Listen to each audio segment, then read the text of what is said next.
Quero chamar já o pastor Jorge e a Virgínia, nossos missionários aqui à frente. Eles estão conosco desde sexta-feira, já falaram aos adolescentes, falaram aos jovens ontem, e hoje vão falar para nós, agora de manhã e à noite também. Eu vou deixar que vocês se apresentem, tá bom? Eles estão desfilhados hoje, né? Os filhos não vieram com eles dessa vez, os filhos já bateram asas e o ninho ficou vazio, né? Como eles estão falando, até eles voaram. Eles vão se apresentar melhor, então que Deus abençoe muito vocês, tá bom? A gente está aqui para ouvi-los. Obrigado. Bom dia. Como é bom a gente poder voltar a essa casa tão querida, Primeira Igreja Batista, aqui em Piracicaba. É uma igreja que a gente ama, uma igreja que a gente sente muita gratidão no coração, porque é possível que você não nos conheça. Eu sempre que venho aqui falo isso, porque a Bíblia diz: a quem honra, honra. Quando nós, há 15 anos atrás, recebemos o chamado para deixar o pastorado de uma igreja local e ir para o campo missionário lá no leste europeu, Deus nos deu a graça, a bênção de conhecer o pastor Clóvis num encontro da CEPAL. E ele prontamente nos convidou a vir aqui à PIB de Piracicaba. E naquela primeira visita, a igreja nos abraçou, nos apoiou. E essa foi a primeira igreja que Deus escolheu para ser nossa igreja mantenedora. Por isso que o nosso coração é muito apegado a essa casa, porque vocês foram os primeiros que nos reconheceram como missionários e nos enviaram para o campo missionário.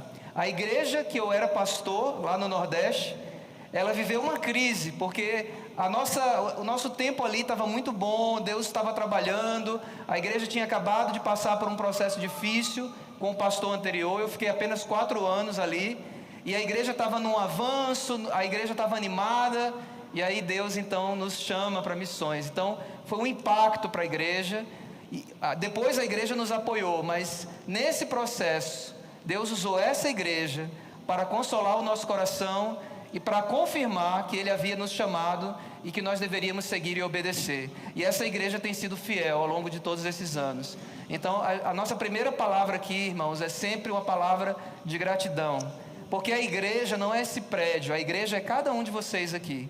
Obrigado por serem uma igreja missionária, por amarem aquilo que Deus ama. O coração de Deus bate pelos povos, e o coração dessa igreja está alinhado com o coração do Pai. Que o Senhor continue vos abençoando e avançando o reino dele aqui e através daqui até os confins da terra. Amém? Amém. Isso é ser família. Ser igreja é ser família. Sim. E é muito bom voltar a essa família.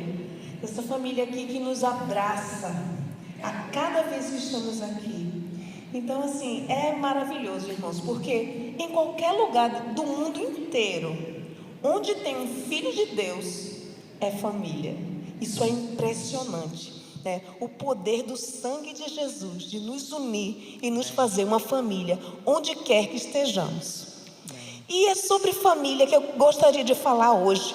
A gente veio dar um pequeno relatório do que Deus tem feito na nossa família, né? E eu estou aqui com algumas imagens e gostaria muito de falar sobre pais e filhos, porque é isso que está ardendo no nosso coração neste momento. Nesse ano que passou, nós tivemos muita dificuldade com os nossos pais. Tanto o meu pai quanto o pai de Jorge tiveram problemas sérios de saúde. Vários dias de internação, meses numa cama. Então foi muito difícil para a gente estar longe nesse momento. Porque, irmãos, essa é uma das partes mais difíceis de estar no campo missionário. É estar longe da família, da nossa família, quando ela precisa, quando ela mais precisa.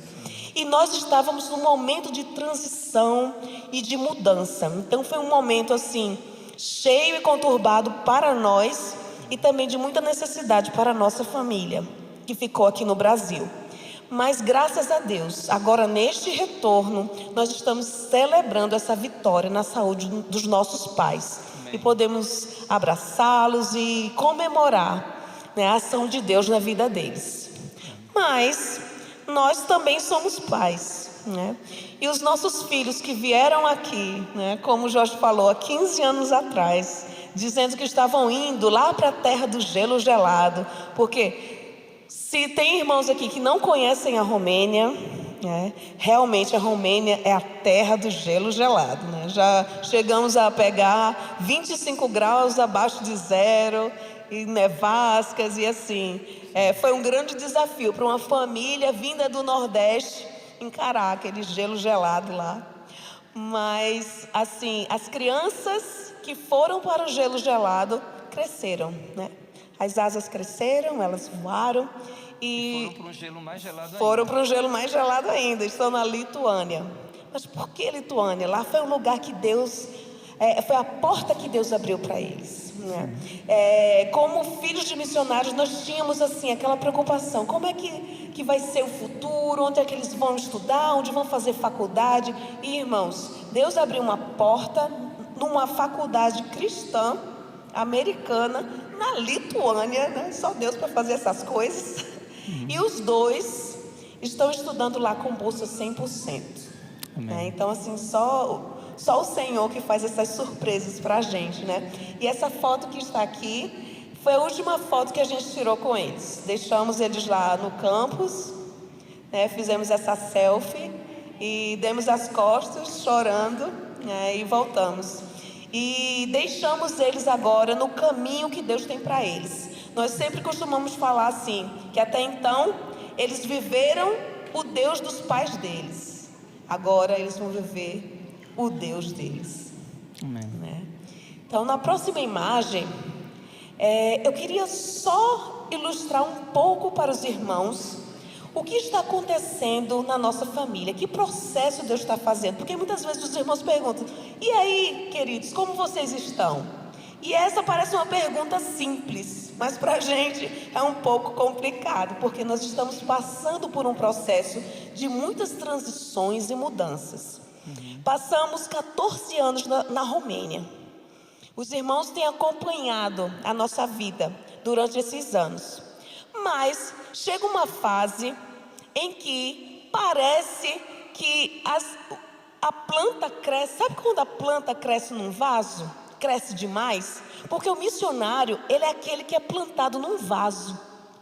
O missionário, ele não está plantado no chão, na terra, na sua terra. Ele é plantado num vaso porque ele tem que ter mobilidade.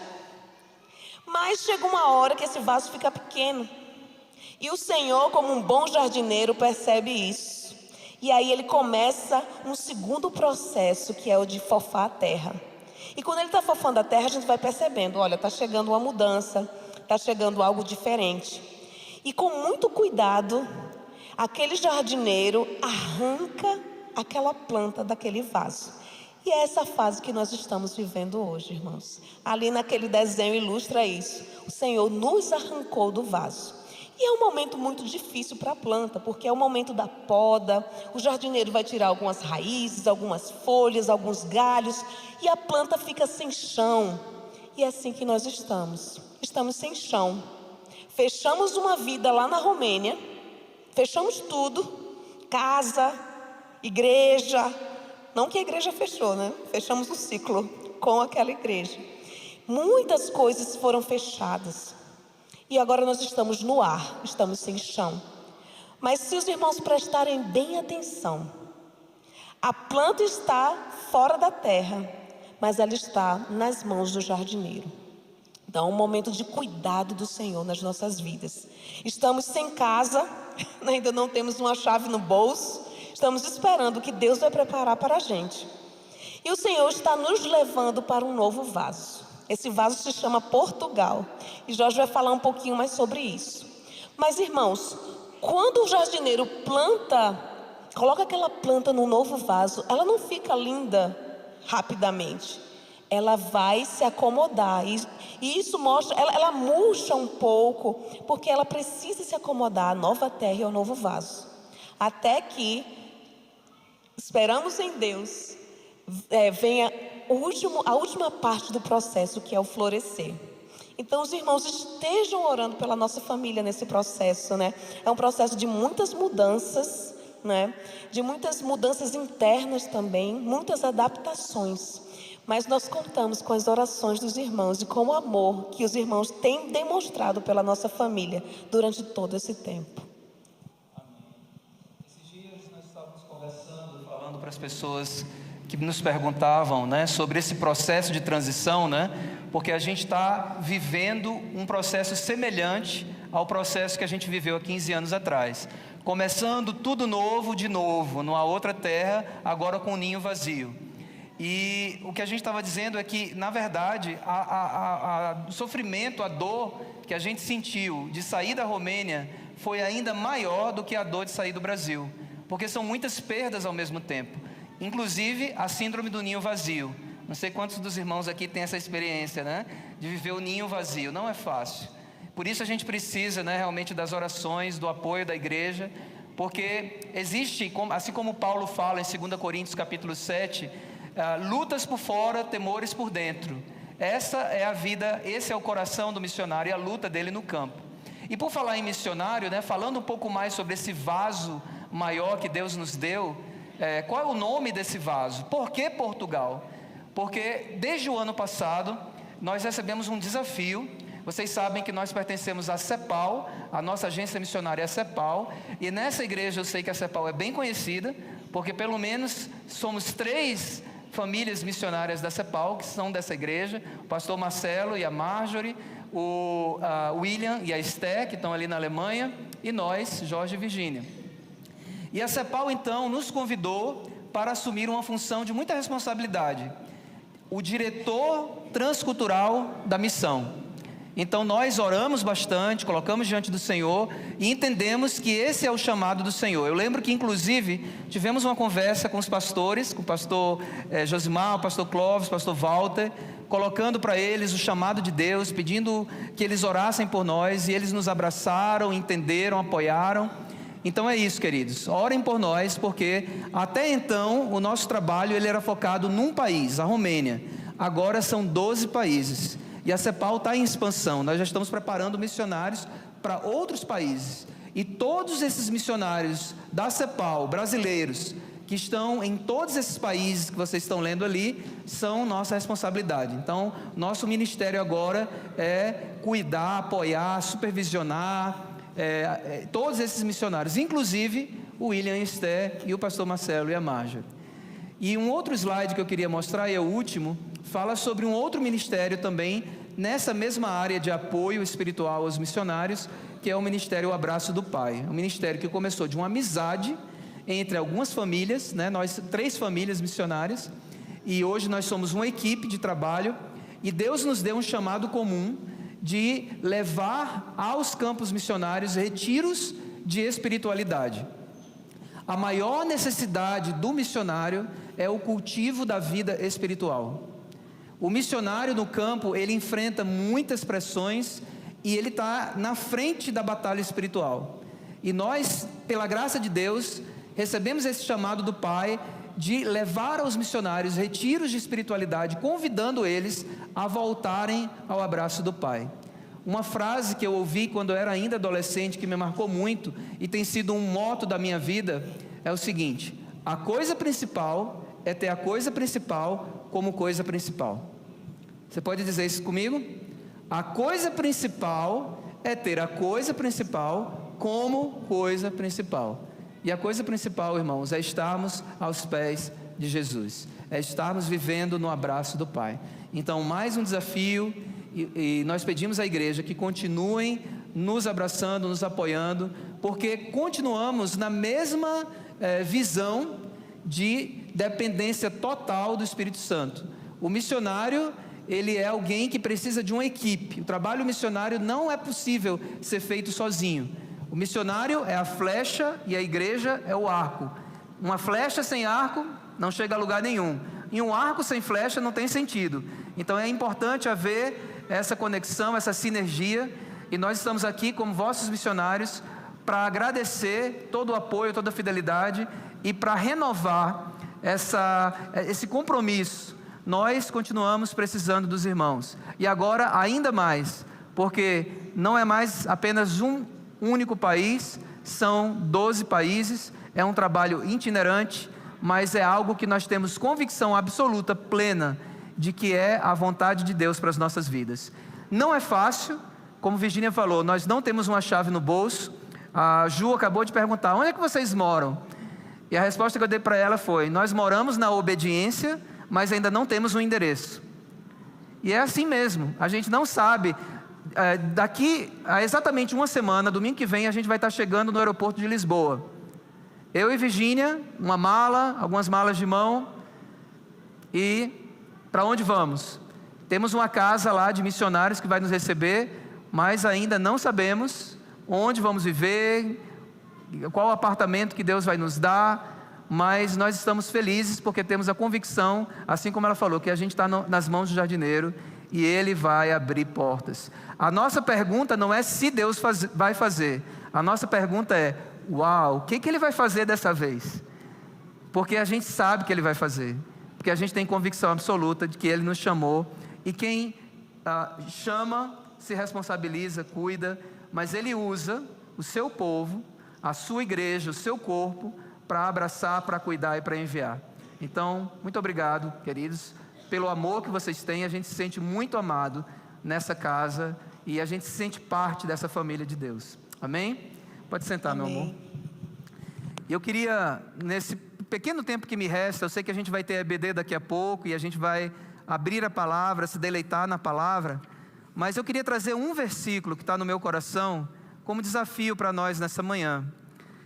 E o versículo é o de Marcos 3,14. Eu vou ler aqui nessa versão que eu tenho, Marcos capítulo 3, versículo 14, quando a palavra de Deus diz assim: então designou 12 para estarem com ele e para os enviar a pregar. Vou ler novamente. Então Jesus designou 12 para estarem com ele e para os enviar a pregar. Missões começa no nosso coração. É preciso voltar a andar com Jesus.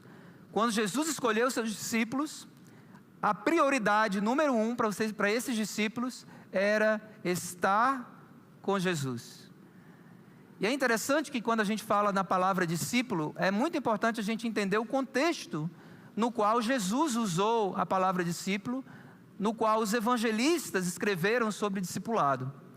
Porque na época de Jesus, a escola hebraica, ela se dividia em 2 períodos, em 2 séries, digamos assim, 2 etapas, 2 níveis. O primeiro era o período da infância.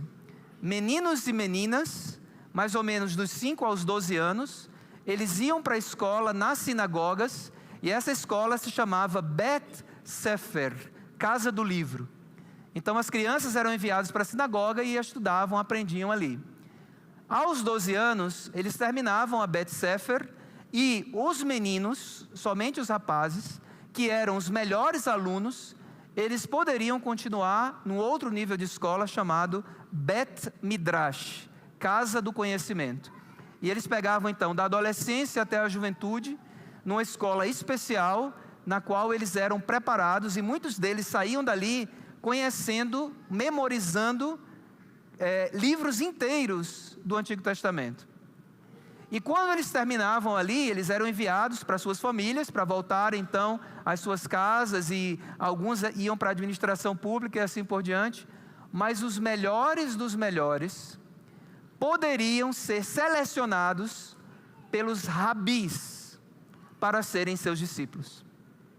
Então os rabis olhavam para esses jovens, escolhiam os melhores dos melhores, e eles então tinham o privilégio, o maior privilégio da vida de qualquer pessoa na época de Jesus era ser escolhido para ser um discípulo de um rabi.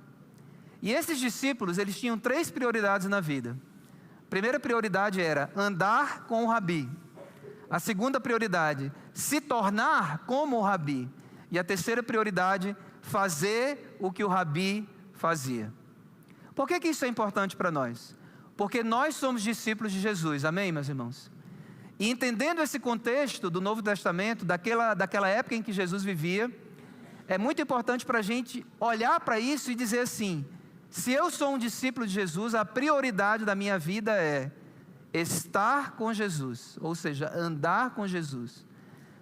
A prioridade da minha vida é me tornar como Jesus, me espelhar nele e me tornar, ser transformado à imagem dele. E a minha terceira prioridade da vida é fazer o que Jesus fazia. Que nós possamos ter esse desejo ardente no nosso coração, porque isso é ser discípulo. Jesus falou na grande comissão: ide e fazei discípulos. Ele não falou ide e fazei crentes. Ele não falou ide e fazei batistas, assembleanos, presbiterianos. Ele falou ide e fazei discípulos. E aqui eu queria trazer apenas algumas ideias, né, para que nós possamos aceitar esse desafio de andar com Jesus, de estar com Jesus. Falei para vocês que a primeira coisa, a prioridade número 1 era estar com o Rabi. Como está a sua vida de caminhada com Jesus? Como você tem andado com Jesus? E meus irmãos, a espiritualidade é uma questão de atenção. Onde vai a nossa atenção? Para onde a nossa mente nos leva em momentos de pausa, em momentos talvez até de um sinal fechado, ou antes de dormir, ou quando a gente acorda? Eu queria desafiá-lo a ampliar a sua vida devocional e buscar maneiras para você estar mais perto de Jesus, para você então poder cumprir, experimentar a delícia que é, o privilégio que é de estar com o Senhor mais na sua vida. Por exemplo, quando for dormir, desligue o seu telefone. Tire o seu telefone da internet. Porque aí quando você acordar, ao invés de você dedicar aqueles primeiros minutos, os minutos mais legais, os minutos, as primícias do seu dia, direcione para Jesus. Olhe para os olhos de Jesus. Agradeça a Ele: Senhor, obrigado por esse dia. Senhor, eu te louvo. Antes de dormir, a mesma coisa. Que Jesus seja a última pessoa com quem você fala e a primeira pessoa com quem você fala no outro dia. E assim que durante a noite o nosso coração possa estar conectado com o coração de Deus, para que a gente já acorde com um cântico de louvor no coração e nos lábios. Quando a gente cultiva o nosso coração nessa caminhada com Jesus, buscando estar mais perto dele, é isso que acontece. Primeiro a gente tem uma noite de paz, uma noite tranquila, uma noite onde Ele está ali o tempo todo ministrando aos nossos corações, porque Deus trabalha no turno da noite. Ele não dorme nem dormita, o guarda de Israel, amém? E aí Ele vai ministrando no nosso coração. E aí quando a gente já acorda com um cântico de louvor, a gente já acorda com um versículo, e a gente pode direcionar aquele tempo ao Senhor, mantendo comunhão com Ele, buscando a profundidade com Ele. Talvez você tenha alguém na sua família que você tenha orado pela salvação dessa pessoa. Talvez seja o seu filho que esteja afastado. Qual o aniversário do seu filho? Eu acho que eu falei isso da última vez que eu estive aqui. O nosso telefone, ele tem o costume de alarmar às 9h06 e às 21h10. Por quê? Felipe nasceu 9 de junho, Elisa nasceu 21 de outubro. E a gente tem o nosso telefone geralmente alarmando nessa hora, para a gente pausar e orar por eles. Porque a gente percebeu que na adolescência, quanto mais oração, melhor. Né? Então, buscar maneiras de se conectar com o Senhor, mesmo no dia a dia. É possível orar enquanto a gente lava a louça. É possível orar enquanto a gente está dirigindo para o trabalho. Onde está a nossa atenção? Onde está o nosso coração? Que o nosso coração possa estar com o Senhor. O texto bíblico diz: então designou 12 para estarem com Ele e para os enviar a pregar. A coisa principal é ter a coisa principal como coisa principal. Que nós possamos voltar ao abraço do Pai, que nós possamos viver juntos ali de Jesus, para que nós possamos literalmente, estar com Ele, ser como Ele e fazer o que Ele faz. Vamos orar, vamos agradecer ao Senhor por isso. Pai, obrigado pelo Teu abraço, obrigado pelo Teu carinho, obrigado pelo Teu Santo Espírito que habita em nós e que nos leva, Senhor, a mais perto de Ti.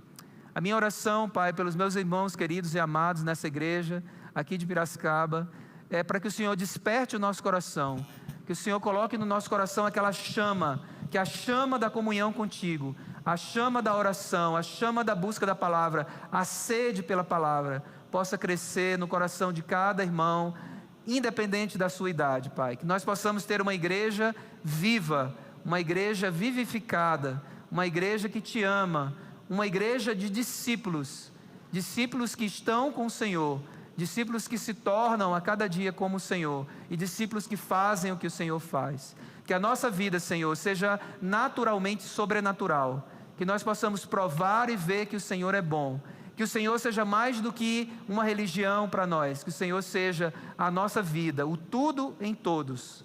É a nossa oração em nome de Jesus, o nosso amado Rabi. Amém.